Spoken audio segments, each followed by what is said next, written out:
Kalau dari sudut pandang lo nih, apa saja syarat-syarat untuk bisa menjadi seorang aktor?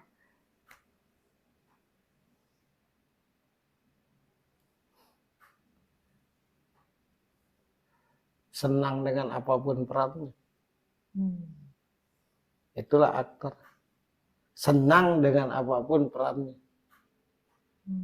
Kalau tidak senang peran, tapi ingin berperan, ya tidak akan jadi aktor. Kan disebut aktor itu kan karena keberhasilannya dalam berakting gitu. Keberhasilannya dalam memerankan kan. Nah, untuk bisa, menurutku bisa memerankan apapun perannya, ya senang dengan apapun perannya. Terus harus bisa mengejampingkan urusan pribadi dengan apa yang sedang dikerjakan. Nah, baru bisa berhasil menjadi aktor menurutku. Karena soal problem hidup, ya siapapun punya problem hidup, nggak usah disebut. Siapapun dari sisi masing-masing gitu. Cuma ketika kita bisa mengenyampingkan urusan pribadi dengan apa yang kita kerjakan, itu menurutku sudah keberhasilan. Ya itulah aktor. Nah, kadang pemahaman aktor itu asal main film, aktor, tapi berhasil nggak di filmnya itu dalam memerankan, itu persoalannya.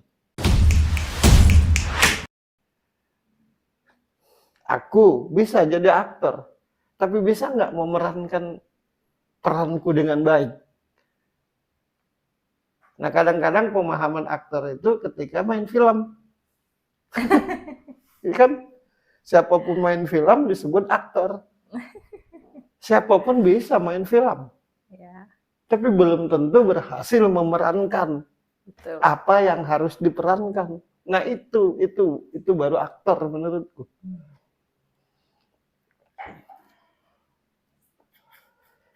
Jadi pendeknya aktor itu adalah kata lain ketika seseorang bisa memerankan apapun yang harus dia perankan dalam sebuah film.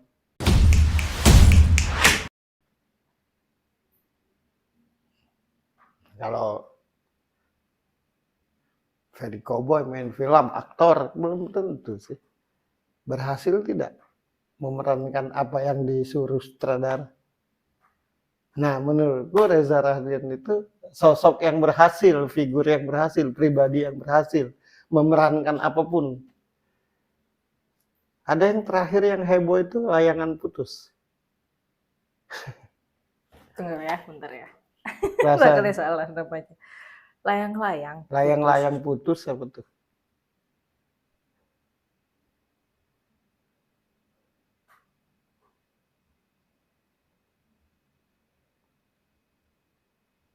Oh, Layangan Putus. Nah, itu kan heboh kan? Iya, itu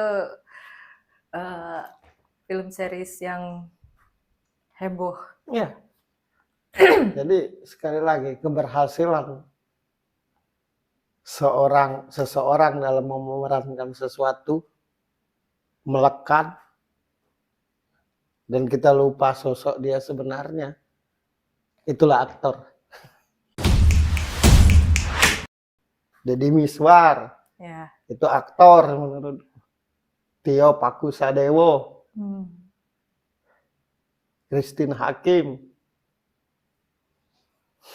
begitu.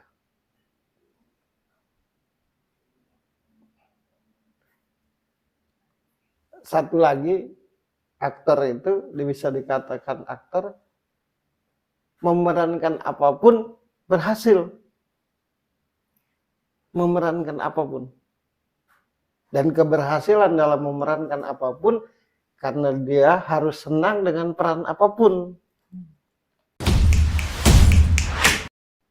Lihat ya Pak, dari Habibie Layar Putus, My Stupid Boss. Gimana coba? coba lo bayangkan ya. Lo nonton B.J. Habibie. Ya. Sudah nih terekam di otakmu B.J. Habibie seperti apa. Sampai pada akhirnya kita seolah-olah Reza Rahardian tuh Pak B.J. Habibie. Ya.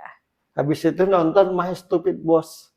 Habis itu nonton Layangan Putus. Ya, ya enggak.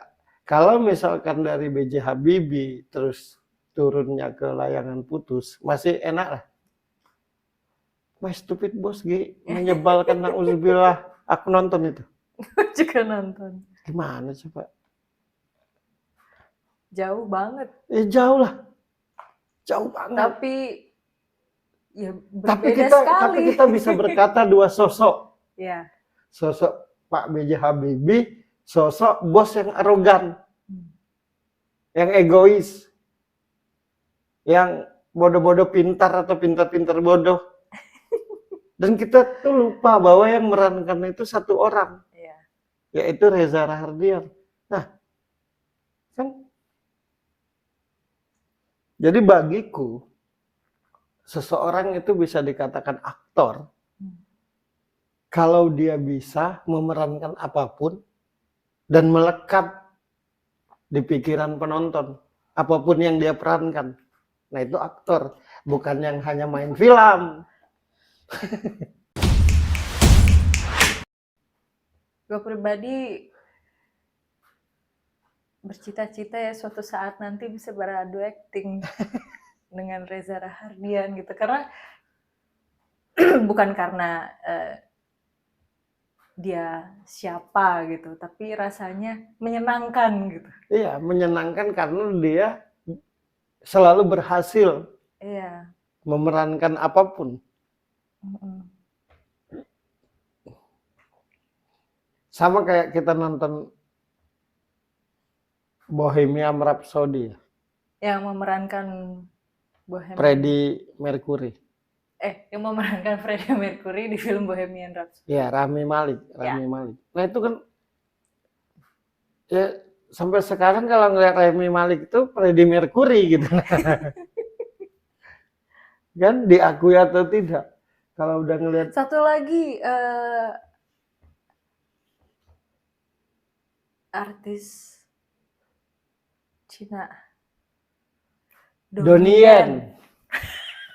Ya Donnie Yen kan. Semua filmnya. Ip Man. Itu berasa banget seorang. Tapi ketika dia memerankan apa tuh beda-beda, berasa banget beda-bedanya tuh. Dan kita tidak sadar bahwa itu satu orang. Kan gitu. Ya Ip Man itu. Donnie Yen. Terakhir aku nonton film ini Donnie Yen itu yang anaknya hilang gara-gara ribut sama dia, yang salju itu. Nah tuh benar-benar seorang bapak. Gitu. Nah Reza Rahardian seperti itu menurutku, makanya kenapa mesti dibahas. Maksudnya tidaklah salah kalau dia jadi acuan. Tidaklah salah kalau dia jadi motivasi bagi orang-orang yang mau jadi aktor gitu. Indonesia tuh banyak banget sih hal-hal ajaib, hal-hal bernilai gitu. Cuma itu tadilah, kadang-kadang kebanyakan itu menilai dari sisi negatif. Nah itu biar urusan pribadinya Iya. aja. Ya coba lo bayangkan nonton dengan khusyuk B.J. Habibie film. Habis itu My Stupid Boss. Coba bayangkan. Kayak benar ini gitu. Kan? Orang yang sama. Iya kan. Kayaknya kalau nggak ditulis nama yang memerankan siapa kayaknya nggak tahu. Nggak tahu. Untung aja kita untung aja kita hafal wajahnya ya. Iya. Kalau nggak hafal wajahnya, kayaknya nggak tahu itu satu orang. Nah, itu yang mesti kita apresiasi, yang mesti kita contoh bagi orang-orang yang mau berakting, mau jadi aktor.